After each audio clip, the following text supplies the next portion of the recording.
Thank you to BQE, the makers of BQE Core, for their support of this episode. BQE Core is the software that makes it easy to manage your projects and people for maximum productivity and ultimate profitability. Learn more at bqe.com.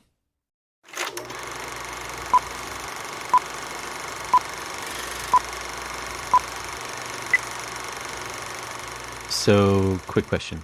Have you ever worked summer hours?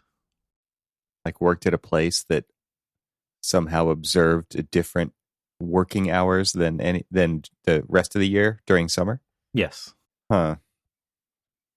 I'm trying to think. It may be my very first job, which was a car wash.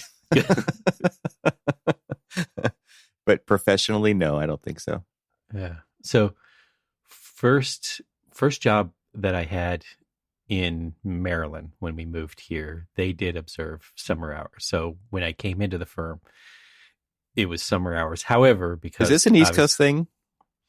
Well, okay. Because the West Coast, it's always summer. I was going to say, so the reason I bring it up is because as we're moving into the next phase of the project I'm working on, we're starting to set up internal coordination meetings with our engineers and everything else. And they're just like, don't forget, we are on summer hours. You're like, and like, you got out your pen and paper. You're like, what firm? What's the name of this? How do I apply? Exactly. So it's either, they work. I'm sorry, we observe architecture hours, which is you just work all the time. Exactly. So I actually had put into our Zoom chat with all of the PAs on the project as we're setting up all of these meetings. Make sure you guys stay away from setting anything up with our engineering team on Fridays. And they're like, well, why? I'm like, well, they're, observing summer hours. Everybody knows nothing happens on Fridays anyway. Yeah. Jeez, come on, people. Well, they're still working their 40. They're either going to do 4 days of 10 hours, or they're going to do 4 days of 9 hours and then leave at noon on Friday. And, then one of the PAs spoke up and she's like, oh, my husband's firm, they do the same thing. And so we're like, this is a thing. I was just like, well, we are an ESOP, so we are co-owners of the firm, so we could decide this. Why, let's start a revolution. Yeah, that's how ESOP work. That's how we solve everything, right? Through revolutions. Yeah. But so I was just like, well, that is a welcome relief to what we do, which is 5 days of 16 hours or 7 days of 15 hours. And they're like, wait, that math doesn't work out. I'm like, does the math on this project work out? No, it doesn't cleanly divide. Yeah. No. Jeez. I do know of a company. I think it's, I know of a company, specifically which company. I'm pretty sure it's Basecamp / 37 Signals. They're a Chicago-based firm that they build software as a service. And I do believe that they observe summer hours as well, just as kind of a normal thing, but they don't divide by 40 still. They actually just give everybody an extra day off per week in the summer, and that's like a start date and an end date. So it's really clear about it. But still, I thought, because it's like in Chicago, the weather's nice. You should not be at work all the time when the weather's nice, because the weather sucks the other time, and we will be working then, right? So I just thought that was, it made sense geographically for sure for them, but I think it also made sense for them as a company just to prevent burnout, things like that. The funny thing is that, it was being initiated by our engineering team and the particular project director who's in Chicago. So oh, really? There you go. Maybe there's a thing there. Maybe Chicago just wants to get out and enjoy the sun. Because they don't see it all the time. Yeah, exactly. It's exactly it. It's got to be wicked cold there in the winter. And I did talk to somebody in Chicago a few months ago, and it's like, how's the weather, right? The small talk. And it's like, you don't want to know. Like, don't ask. Right. Bone cold. Like, yeah. What do you expect to hear? I don't know. And I didn't necessarily mean for the topic to kind of take this route, but as we're starting to evolve into flexible working situations where we're either remote or we're flex, where we're in the office sometimes and at, working from home or somewhere else, on other times of the week, that really, if as you and I have talked about in the past, we're only holding people to, the 40 hours, which is, heck, I could get 40 hours done in 2 days. Yeah. So obviously we know that our work week is not going to be done in 2 days, although I have been pretty well done with a work week in 2 days. Yeah, right. Depends how you look at it, right? Exactly. So, I mean, I do see that there is going to be some flexibility to be able to kind of implement, almost a work at your own pace. You're required to do 40, you're required to do X amount. And all of this actually came about because right now what we're doing is we've got this phase is 20 weeks. And so we're starting to plan out the first 25% of, what creating milestones and assignments of work that we need to get done by X amount of time to make sure that we're going to be able to meet the end deadline of, the 100% deliverables. And so there's some really like front end loaded heavy lists that, then start to taper off as we get close to, like, say, the 25% and then the 50% and things like that. That's not how it works. Well, that's when you start throwing more bodies at it and overworking because of all of the technical debt you've accrued on the way there. Well, that's true. Let me at least kind of clarify it a little bit. Is that when I say it's front loaded, it means that there were some outstanding decisions that, though we have something already kind of in place to like solve a design solution, we haven't had final approval on it. And so there's a whole list of like, we still have to get approval for, this, and this, before we can really start to implement it in the model so that then we can start to detail it. So there's just this diminishing level of get these answers so we can, move on to this. And then, once we move on to this, we're going to have other ones, but they're going to be more detailed oriented, documentation oriented, instead of like still waiting for a decision from the client whether or not they want to do this. So that's more of, what I meant, but anyway, but still. And so, we were looking at it and it's just like, wow, we got a lot of stuff to do. And as we're sitting here having this conversation about summer hours, they're just like, oh, well, I just finished my work plan for week 1. It's not 40 hours. It's not summer hours. Yeah, of course, because there's too much to do. There's always too much to do. Always too much to do. I'm just thinking, like, if a student is listening to this and how you just said this phase of your project is 20 weeks, and like that's when I was in school, that was like a quarter. It was actually that's a little longer than a quarter, and that was all the time we got to do the whole thing, right? And so this is a phase of the project. You're talking about lots of people on multiple teams with multiple approvals needed. And it just sounds like a hairy thing, right? It's like there is so much to do there. You have all these, it's heavy loaded up front. You got lots of checklists. You got all these requirements that you have to meet so that you can submit at the end and get sign off to move on to either the next phase or get payment or all of those things. It just, there's so much going on there. It just makes me think this, I guess this ties into our main topic, which is like architecture's hard.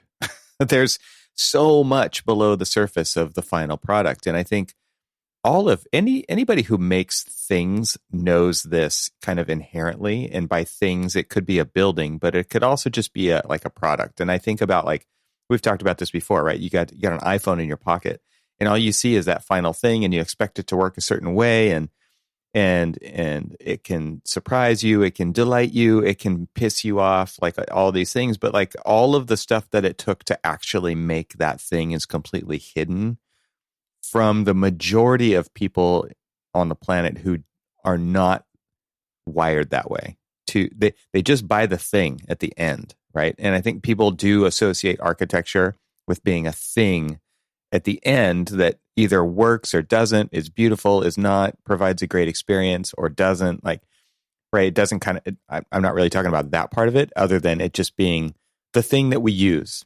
architecture is the biggest thing that the most people on the planet use all the time. There is so much that goes into it. And as a stupid, silly example, I got a text message from a buddy of mine who was asked to do a retroactive study on a shade structure. And so that means that a shade structure was built, right? And why are we doing a study of it after it was built? Because complaints that it didn't work. So it turns out that it provides shade 50% for 50% of the area that it's supposed to for 1 month of the year. And the rest of the year, it just shades the bike storage cage. So this is a school campus. And it's like, this to me is like, I think about what was probably asked, like, hey, can you guys just do this real quick? And there was nobody available to do it. And it probably, because in California, it's a DSA project, what we call a DSA project, which means it has to go through Department of State Architects, which means it's going to take like 3 years. And it's like a shade structure. Really? It's going to take a really long time? Yep, it's going to take a really long time. Let's go with an off-the-shelf one that's like pre-approved, right? So there's all kinds of things in school architectural projects that are pre-approved because they have been used in so many locations. And DSA has seen so many of these things, right? That, yep, we know that already works, and we don't need to kind of go over it with a fine-tooth comb like they do with every other aspect of a project. We can just approve this, and it'll get done way faster. Like it'll actually get done over the summer, so that when the shade is needed, ironically, right? But most of the school year in California, like I said, it's in the summer anyway. So it's like, let's get this shade structure up and let's get it in, and then only to find out that like, oh, it doesn't actually provide shade, right? I was like, my question was like, well, who did it? It's like 2 CA guys who are no longer with the company. And I was like, oh man, I guarantee you that thing was like drawn in Bluebeam, right? Because I was like, how do you do a shade structure that doesn't provide shade? Well, you don't study the shading, number one, because if you studied the shading, you would know like immediately. That's like seriously a 20-minute exercise, most likely, in SketchUp or Revit or whatever. Right. I mean, first you start looking at the placement and the orientation of where it's at. Is any of the adjacent buildings going to provide any shading, or is it a standalone thing? And then you just start looking at the ands and the ors and everything else to just... So there was probably no time for any of that. There was probably, no schedule. There was no staffing. There was no it was like, this is the product we're going to use because it's pre-approved by DSA. I'm making a bunch of assumptions right now. It's like kind of worst case scenario, but it kind of turned out to be the worst case scenario, right? Because it didn't do what it was supposed to do. It just totally reminded me of another shade structure project that I've done. And maybe as I tell this story, you can think about a story from your architectural experience that does something that's similar in this nature. So I did a shade structure, a study for a courtyard of a existing school campus. And all of the story is to kind of just reinforce that architecture is hard. And this is like the stupidest example, right? Because it's like, what do you mean? It's just a shade structure. It's just going to go like out in the middle. It's just going to go over the lunch tables and we're going to be done with it. And okay, first of all, as a designer, you know that it's not just a shade structure. Right? It's a very unique boutique. It's got to look good. It's got to be all the things. It's got to perform. It's right. This is just channeling my inner designer here because that's what I did. So yeah, okay. I built a 3D model of it real quick of some different options, different areas. And one of the things I told my buddy was like, that shade structure probably needed to be 5 times the size that it was supposed to be to provide the shade, right? Because it doesn't make sense to like buy a little shade structure and move it 20 feet away from the tables so that it actually shades the tables, right? Because that's kind of what would, if it was like 100% footprint of tables that it needs to shade and you put it directly above, well, yeah, like on June 21st at noon, it's going to work, right? Like it's going to work for that 1 hour of that 1 month. Right. So they need to be big. And is there a budget for big? Probably not, right? So like, there's so many things kind of playing at this because, talk about cost for a moment, like these shade structures, these pre-approved shade structures, Like you would think, yeah, I can go to Home Depot and build something for my house over the weekend. It's going to cost me like $300. Like seriously, we're talking like 50 grand plus the install, plus shutting down a piece of your campus for a few months. And all of this stuff plays into that, right? It's pretty insane, like the actual costs and the things that have to be done to make it sure it happens. So back to my design story here. So as I'm kind of doing these studies and it's like, okay, this turns into like a multiple page PDF because we're going to go talk to the principal at the campus and see what works for them, what doesn't, because it included kind of this grassy area update as well, because they wanted to hold like outdoor events like graduation and stuff. And seriously, like the courtyard is completely oriented the wrong direction so like, how normally if you have like an outdoor venue and you want to hold a graduation, you want the sun to be pointing at the person doing the presenting, not the other way around, right? Because like you want the sun at the backs of the audience, like here where I'm talking about, it would just be brutal anyway. I don't know why they would want to do an outdoor event, but they couldn't fit the whole campus in their auditorium. So this is one of the reasons why. So yet another constraint on the system here. And completely aimed the wrong way. It's kind of a pie shape, not just like a square courtyard. So don't get the wrong idea. It's like you could do anywhere. No, you can't. Like not with this one. There was like a definite area for a stage and a definite area for the students. And then behind all that was this shade structure to cover kind of an outdoor lunch area, which it's two things. It's shade, but it's also weather protection. It's like water, right? If water is coming straight down, which again, it rarely ever does, then it needs to protect the tables because we can't fit everybody inside the multipurpose room. So we need space out here too for, inclement weather days that still kind of works. And so all of these things are kind of pulling at the design. And okay, so we get through like a lot of design stuff and figure out the shading and do a full sun study, all the different times of the school year and the hours when it would be in use, and kind of optimize the size and the shape of the shade structure for that stuff. Okay, that to me is kind of like the bare minimum of what you would need to do to effectively like at least get the idea sold and for people to be comfortable buying off on it. And so it kind of baffles me that like a shade structure was actually built that only works 1 month out of the year. And even then, probably only for a couple job hours a day. Anyway, there's more to the story, but I just want to kind of pause there and just see if what you've got in this arena. Well, yeah. So because the more to the story issues, I don't know specifically about that particular one, but I kind of have a feeling that the story I'm about to tell is kind of similar. So should I finish my story? Because I think you might have some interesting insight into what I'm about to, where this story goes, that would be surprising for other people because it's completely invisible to most people. Okay, go for it. This is crazy. All right. So this school was probably built in the 90s. And so I was probably looking at this like 5 or 6 years ago. And yeah, we want to add the shade structure. They didn't have the budget to do it when they built the school, but they want to add it now. Mm-hmm. Design this whole thing, right? And then at some point, somebody did some due diligence. It wasn't me, unfortunately. But it was like, let's take a look at the original submittal.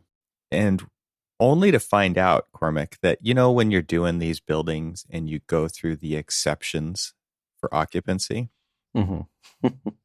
side yards, right? It's about side yards. At least here it is. It's about, okay, we've got 30 foot of clear space on this side yard of the building, which allows us an increase in area so that we can pack more kids into this allowable area, right? It's all about occupancy and justifying your design in creative ways because of the code, right?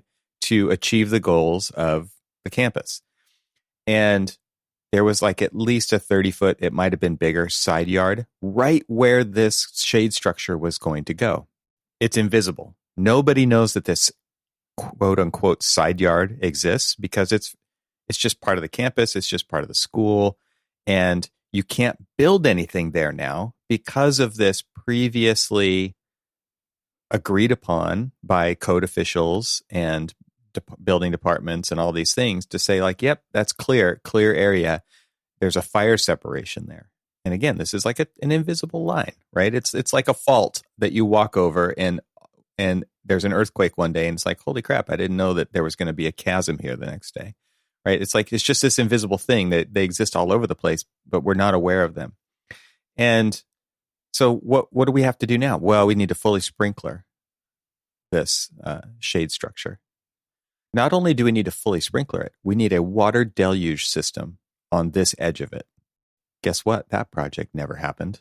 No shade for you kids. Sorry. The principal told us we were getting a shade structure.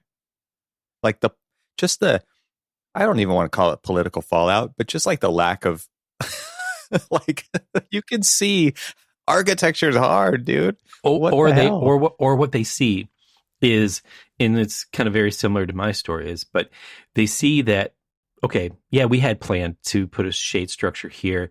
Didn't do it during the initial construction, so right. It wasn't really. It would have been part of that building. Yeah, it would have been part of that building, and it wouldn't have cost the same amount as what it's costing now. And so now, as they're starting to see the cost go up because of it being a retrofit, and you've got the deluge system, you've got all these other constraints that you've got to kind of hoops that you have to jump through. Now you're actually getting to this, like, oh, it's a lot more expensive than that, dude. It wasn't just a lot more. Well, a lot more. Oh my goodness. So then you say, okay, well, we still, I'd promised a shade structure, still need to have a shade structure there. So or you just say, let's build one, but let's put it over there. And you're just like, well, but that doesn't make sense to put it there. Yeah, but we really do need a shade structure, so let's just put it there. We already have specified one. This is what we want, and so let's just put it there. Okay, so you put it there, but it doesn't work, because that's exactly where my story was going. Is so we were doing, this was like this was definitely the first school project that I had ever worked on, and so I was working as a recent graduate under a small team. So there was a lot of things that fell on my shoulders, my new shoulders, fresh out of school. And strong, one of them young, strong shoulders. And one of them happened to be that there was a request late in the project, probably about 50% CDs, to add a large, and we're talking about a large play structure. And this is in St. Petersburg, Florida. So lots of sunshine, but it was to cover over 50% portion of an outdoor basketball court. And so an outdoor basketball court for this particular school was 8 tarmac basketball courts, probably about like half court size, but there was 8 of them. And so we were to cover 4 of them because, if the middle of the day when kids are going outside to play basketball or have their PE classes and to do whatever that they're doing, that tarmac is going to warm up to 1,000 degrees. Oh man. I'm already thinking of like all of the things that because I've done gymnasiums and stuff. And I'm just thinking like, there's so many things running through my mind right now of floating a structure 25 feet above the ground and columns and kids running into columns and having to protect the kids from running into the columns. Oh my, my mind is racing right now. Okay. So think about this, because this is what it ended up being is, more of just like one of the really large prefab, warehouse type buildings, but just like a shelter size, it was just like a roof and the steel vents was all it was, but it was really big. And so one of the things that we did was, because there were some existing trees and the existing building that was being renovated and everything else, we did a study to show them exactly the most optimal place for it. And as they're starting to run all of the numbers and everything, they come back and they say, well, what you're proposing is to relocate these already existing courts to this side. And you're like, yep, that's cheaper. And we're like, well, yeah, because overall, it's going to be more effective of a playground and, PE space. Plus it'll also tie into all of these purpose fields and stuff that we have. And so it'll kind of consolidate them. So like kids aren't crossing back and forth over parking lots. Now it was staff parking lot, but parking lots to get in between the two different things. And so just consolidating everything to one general play area. Optimization is not in the budget, my friend. Made sense. And so we went through the whole thing. It wasn't as in depth of a solar study, but basically just like plotting out the orientation, plotting out where we were going to put it, plotting out where all of the shade trees were and everything else, it would have been a pretty effective location for it. But you caught the one thing that, or you had started to catch that one thing, which was it was replacing existing. So what did they decide to do? They decided to repave the existing courts and put it there. And the only time that it is actually in shade, because it has a very distinct, north-south orientation, is in the morning time. You're probably covered about 7 a.m. to maybe 11. So for the weekend warriors, it's probably pretty good. Who go use the courts, but not for the actual students who are going to school there. Exactly. So for the actual students, oh my gosh, the whole purpose of this shade structure was exactly was defeated, from the get-go, because we did all of this work. Now, also think about the abortive work that we did, that you did, that, this other team did. Yeah, exactly. That's totally a valid point worth bringing up. It's like we did all this stuff and it went nowhere, or they did it wrong. Exactly. And so, you probably build, painful. let's just say you build, 40 hours worth of study and design work and stuff like that. That's literally money that you're never going to get back on the project, because they didn't listen to it. Didn't go anywhere. They asked you to study it for best practices, for school safety, for whatever. I mean, they ask you to do things like that, and then they don't listen to you when you're actually telling them that this is the way to actually solve it. I mean, I remember a battle with another school later in my career, and I used that example that I just told you as an example of why we needed to do this. It was because they had the parking lot and the bus drop off essentially all in the same location. And so people there's students walking to school because it's a neighborhood school. There are students being dropped off by the bus, and there are people, there's students being dropped off by cars, all basically intermixing together. And so they're crossing over traffic. They're crossing, in front of cars. I have spent so much time doing this kind of analysis. Exactly. Oh my gosh. And so you show them, this simple changes that you could make. I mean, in their mind, it's not necessarily simple because it's money out of their pocket. And they're like, well, we already have a bus drop off and that, and with all of the staff that we have out there, we haven't had any incident. And then I say, yet. And, you basically are telling them that, hey, this is something that it's going to come back to haunt you if you don't do this. Like these shades, structures that, now they're coming back to the architect and saying, hey, this only shades this space for 50% of the space for 1 month out of the year. And it's just like, well, if you would have put it where we had told you to put it in the first place, we wouldn't be having this conversation. And who even knows anymore, because that was 15 years ago by a completely different team, and none of those people are around anymore. And none of this is documented very well because we have an archaic system of, we just keep these decisions in email and et cetera, et cetera, et cetera. Let's take a quick break to share more about our sponsors. Systems and standard operating procedures. You already know that's how to build a profitable business and find the freedom you want. You need systems and procedures. But you struggle with choosing the systems you need most and how to implement those systems quickly so you can get back to doing what you love most.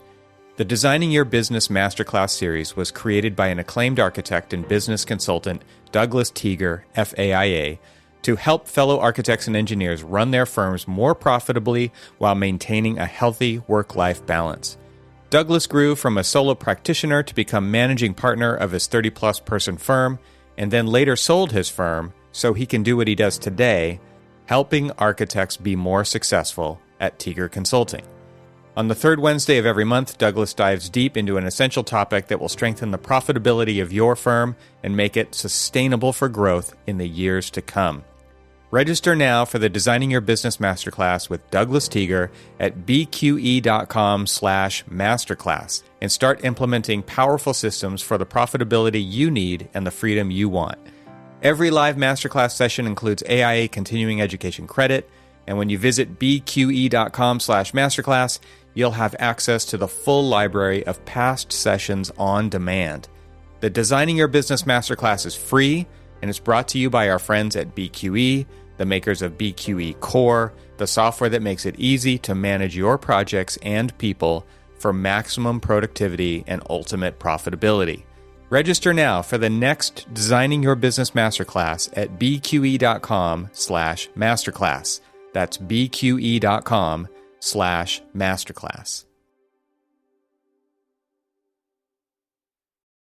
And now let's get back to our conversation. I'm glad you brought up the point about getting paid to do this, because this is a further zone of projects that is complicated, which is a school campus, a school district. Oftentimes there are several firms, or maybe it's just one firm, or maybe zero firms who are just kind of on call for them to do small projects, right? And there's a short list, and it's like, you want to be that firm, right? Because that's ongoing work for the same client, and it makes sense because you've adopted their standards, and you know all of this stuff, and you've got the relationships with the people, and so when they call you up and say, hey, we want to do a shade structure, and you do all that work and it doesn't go anywhere, and you don't bill them, which sucks. Like, but you want the next project with them. Right. And because you're hoping, like I worked for a firm. We were the on-call for rooftop units and roofing and things like that, as well as in the rotation for the big projects. It's like, hey, Evan, you're next in line to do this big revitalization or modernization of, this school. And you're like, okay, I will take these little projects because I know that, eventually when that $25 million, $30 million project is right around the corner, we're up next. Or, we're in play for that project. And so you do things like that. But those little projects sometimes, like, let's take, for instance, this one that you started with. If Evan's firm can't even put a shade structure in the right location, then, why would we want him to do, a renovation of a school? Even though they don't see that, the decisions were this joint decision. And it was this, monumental, task of, like, we talked about with, the deluge system and all this cost and all the logistics and everything else that went into the decision to not put it where it was suggested to go, is kind of falls on their shoulders. Of course it does. Yeah. But it's your fault. It's your fault. Yeah, totally. I think about the amount of time that was given in our kind of what I'll just call a shade structure study.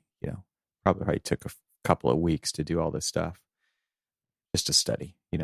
Just a couple people full time for a couple of weeks, and how we couldn't bill for that, and the perception on the school district side of the amount of effort that actually takes is probably pretty different than what it actually was, right? Because on their side, on the school itself, it was just a principal for 1 hour twice. Maybe it was that. Maybe that's the amount of time that she had for us. And so that's kind of the perception of how long it actually took, I think. It wasn't even with the 11 by 17 color printout graphics that show the shade studies that you kind of walk through with them, and they look at that and they're like, wow, this is pretty crazy. The amount of detail that you're showing here and stuff. It's like, well, yeah, that's kind of what it, that's what we got to do.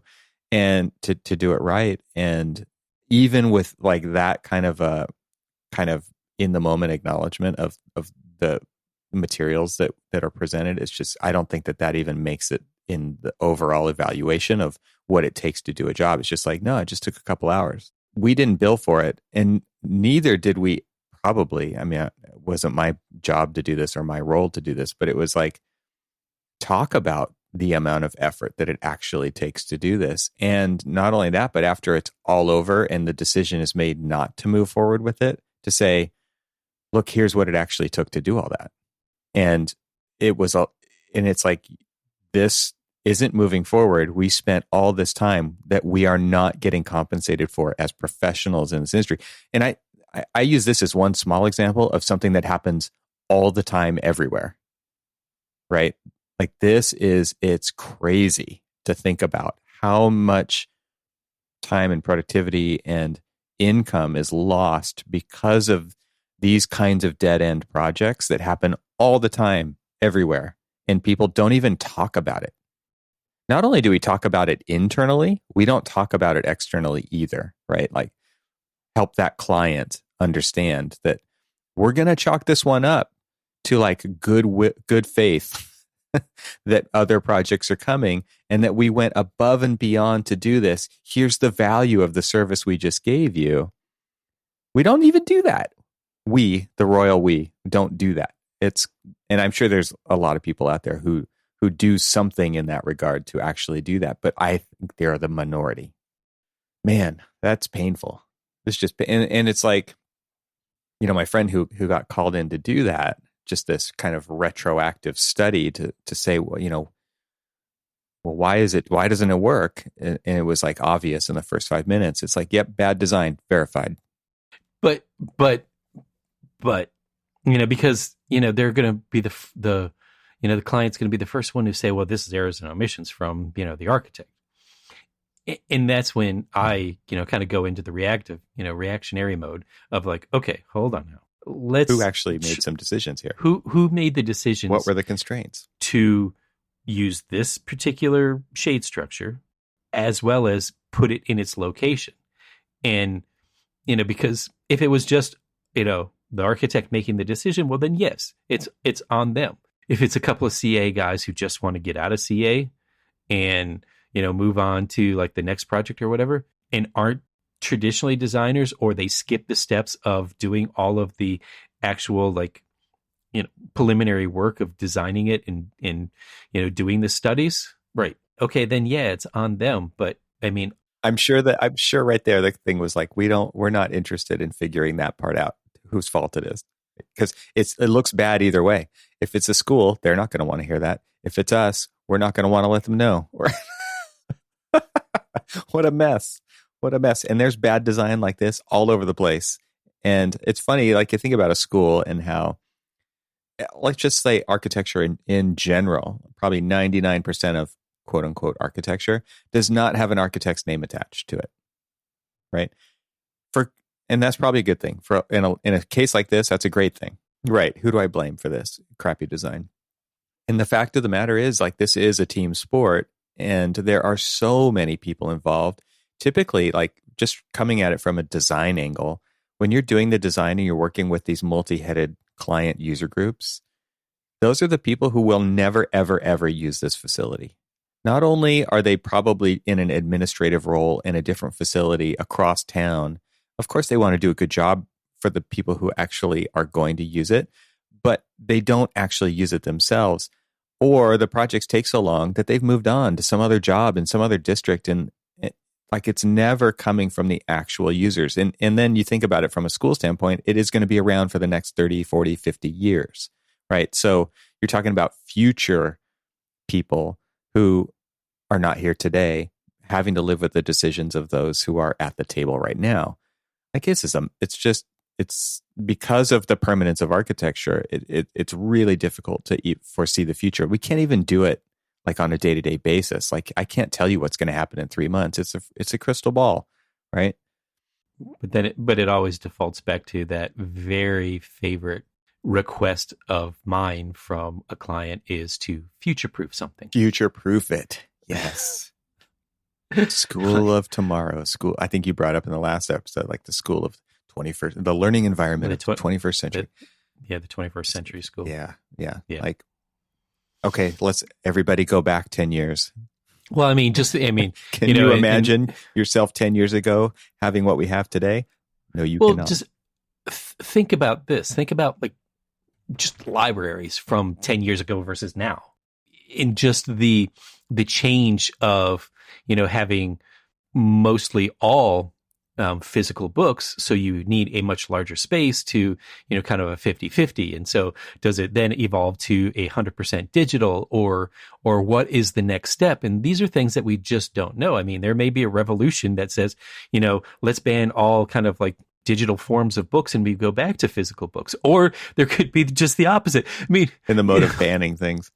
Yeah. Schools are in the mode of banning things. So, I mean, who knows like what that really means when you say, I want you to future-proof something. It's I've been dealing with people, with these idealized projects, from like, you remember projects that your professors, gave you in school. I mean, we had one where we want to do a digital cafe. And we're like, okay, well, what does that mean? Like, well, that's what you need to figure out is like, what is, and so, people were doing these like, meanwhile, they've got a little digital cafe project going on the side. Yeah, well, probably.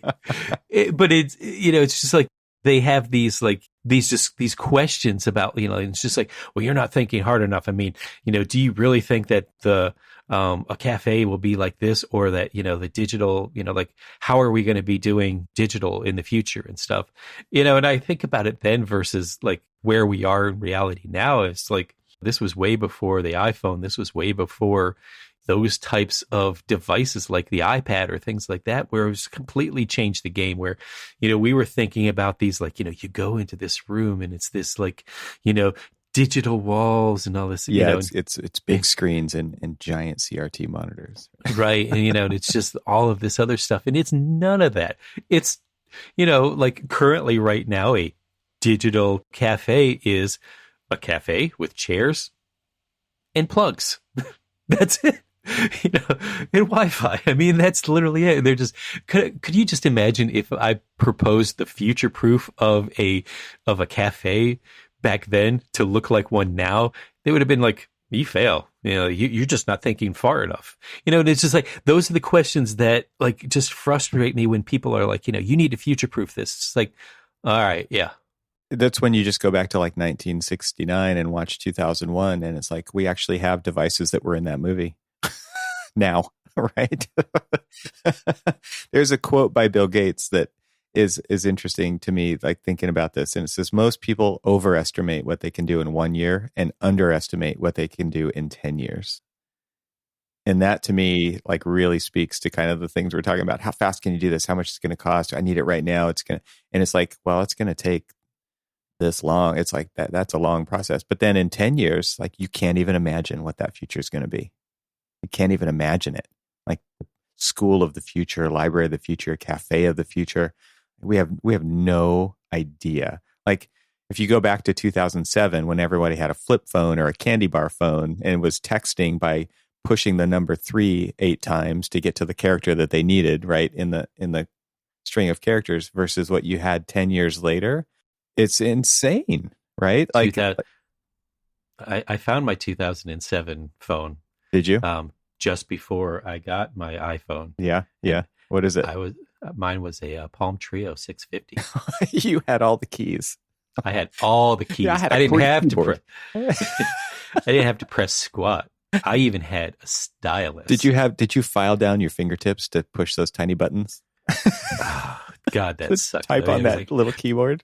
Big meaty hands, and you're just like, damn it, that's not what I meant. Right. The delete key, like the little indicator on it's worn off because you use it so much. Mm-hmm. That's right. I that I do the ACE mentoring program with high schoolers, and so at the end of the year celebration, we were all just kind of like sitting around, and of course I'm sitting with all of the students, and I look over, and every single one of them are having a conversation with each other that they're sitting right next to on their phone.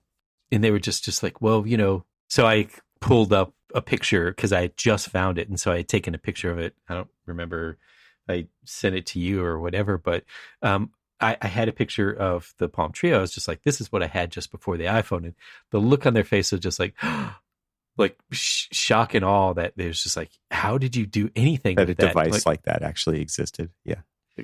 Right. What are you talking about, man? It looks like a TV remote control but actually, I guess from today. But all the buttons. But But back to your point of like this vision of, 1 year versus 10 year, and bringing it back to kind of like the architectural thing, we have this conversation with the clients. It's just like, okay, here's your big picture idea of everything that you want in this school right now.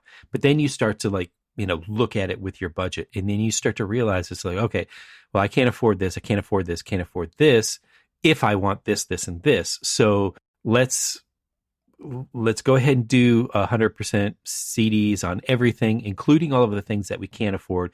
But then, Mr. Contractor, let's do a line item for those that, those are future. And then when the future does come, when you do want things like that, people are a bit shocked that one, the contractor can't hold that price that they gave them 10 years ago, because it's been 10 years. Those are the things that the conversations that we have with people about, this whole future proofing of things. It's just like, you do it now, it's going to be X. You do it then, it's going to be Y, and Y is going to be a whole lot more expensive. There's multipliers involved with Y. Yeah. Exactly. Because it becomes a separate project, it becomes all of this, and it just like, there's so many like, and you sit down and you tell them that, and they're like, okay. Yeah. Well, we're still going to one ear out the other, right? Exactly. Not my problem in X number of years anymore. That's another issue. I mean, oh my gosh. Yeah. Do you know how many times I've heard I'll be retired by yes. Oh, and that is a brutally honest. Yeah. It's just like, out. Yeah. I don't care because I won't be around for when that, comes around. I had a client on a project, one of my more recent projects, who was the dean of the programs that were going to be included in this project, who was retiring like a month before the building opened. Literally retiring, like after this, been fighting for basically decades to get this building built on the campus at this community college, and was so upset. I mean, not like outwardly upset, but you could just tell of the disappointment of not getting to enjoy this amazing thing that actually happened with the faculty and the students who had been working on this for so long, and getting to see the people who actually used it light up because it was such an amazing thing that actually happened on this campus. And it was just like this. It's like you design the administration suite, and it's like, this is Jeff's office, right here. Yeah. Oh my gosh. Yes. Never got to be in it. We had the similar thing with a project that, this principal had been there for 12 years and been single-handedly responsible for pushing the modernization of this project. So this is a project that was basically a cobbled together school of a building that was, first built in 1894, and then added on in 1898, then added on in 1930, then added on again and again and again. And it was just this cobbled up mess. She had fought for a modernization of the project so that, basically she could have one big cohesive school. And even on you said like, even the admin office was designed basically for her. And so she finally, wins the battle to get this, project going through, like campaigns with her parents, with, all sorts of different things. She was originally hired because it was a low performing school, and she brought it up to a high performing school. And so single-handedly, no less. Well, I mean, as an administrator, being able to like facilitate, the hiring of the right people, positive and change, petitioning for funding for programs that the school needed, and actually successfully getting them. So we had finally finished the design, and we broke ground. She, about 50% through the project, got transferred to another low performing school to basically have her, work her magic to that one. To be cleanup again. Oh my goodness. Exactly. Jeez. And so she's so good at it. Her school was basically like that she had fought so hard for. I mean, I can't, I'm sure it sounded like you have experienced this, but it was her school. It was designed. I mean, she was in on her every fingerprints design. Were all over it. Right. Exactly. Right. She had a contingent of teachers and administrators and her, and they were all actively involved with decision making and stuff, which was actually really good because it was one of my, all-time favorite projects, only because it was inclusive of the actual administrative and, teaching staff, which is, sometimes rare when you're, dealing with those, because they're like, oh yeah, we don't really care what the teacher says. We just want to get, this project done. So, this is it, kind of thing. So yeah, that really kind of sucked that, she had done that. But, fast forward to another project that is one of my more recent projects, where we had a roadblock of an administrator, a campus architect, whatever you want to call them, that was always pushing their own opinion on things to do because they were an architect. So, but wouldn't listen to kind of some reason or rationales of things, and so there was a lot of things that we probably didn't quite agree with on the project, but we're still in the project. And right as the project commences with construction, they retire. You're like, couldn't you have done this favor like, a year ago or 2 years ago? Yeah, all these moving parts, right? It is interesting to kind of think about it from a leadership standpoint of how the projects that are meaningful, that truly make a difference, are not going to be for you. They're going to be for the generations that follow you. That, I wish, was a more pervasive thought process in architecture itself, like to work on itself. That to me is where I think a lot of us fall short. A lot of the profession falls short right there. It's all about us right now. It's all about us. Yeah. One of my favorite things about that one project that I did that was kind of inclusive of teaching and staff was, at the time, they were second graders. And so as we, we had created our walk, our digital walkthroughs and, all of our renderings and everything else, I had, taken photographs of the fifth grade classrooms that we currently had. And, at the time during the design process, and then kind of included the second graders, because once everything was done, as long as it went on schedule, they would be fifth graders once the school reopened.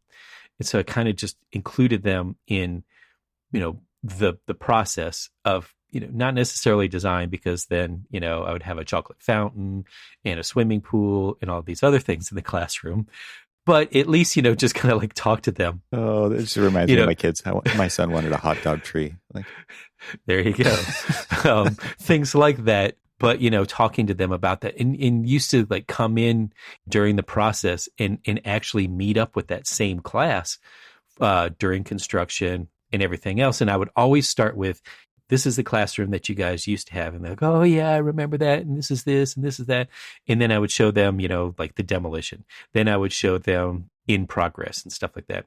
And then, just before the end of the school year, when we were about to turn it over and start doing the FF&E and all that other stuff during the summer, I came back and I showed them the finished ones. And I was just like, in next year, this is going to be your classroom. And so from second grade to fourth grade, for those 3 years, I showed them the progress of their classroom, so that, then on the first day of school, I came back to the fifth grade class and I was like, what do you guys think? Like, it's awesome. All those kids were twice as big as they used to be when it started. Absolutely. Yeah, and it was just amazing. kind of amazing to see them, be able to be a part of the process, which is very, as very, very rare. Yeah, totally. I mean, even engaging students over and over throughout that process is totally rare right there. Another one of my favorite ones is, you're going to need to pull the plug on me. Yeah, totally. But it's just that, I'm sure you've done Phased While Occupied. Yeah. Brutal. So brutal.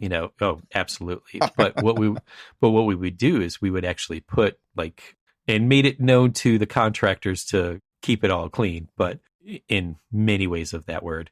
But, basically we cut windows in the partitions separating the students to, the renovation so work. that they could actually see it happen. Oh yeah. Jeez. Yeah. It was awesome. Yeah. It was great. I mean, it took a while. It took a little bit of convincing between us and the contractor to kind of make sure that the school was okay with knowing that it's safe and all this other stuff, and making sure that the contractors were being professional in their on the other side of the screen.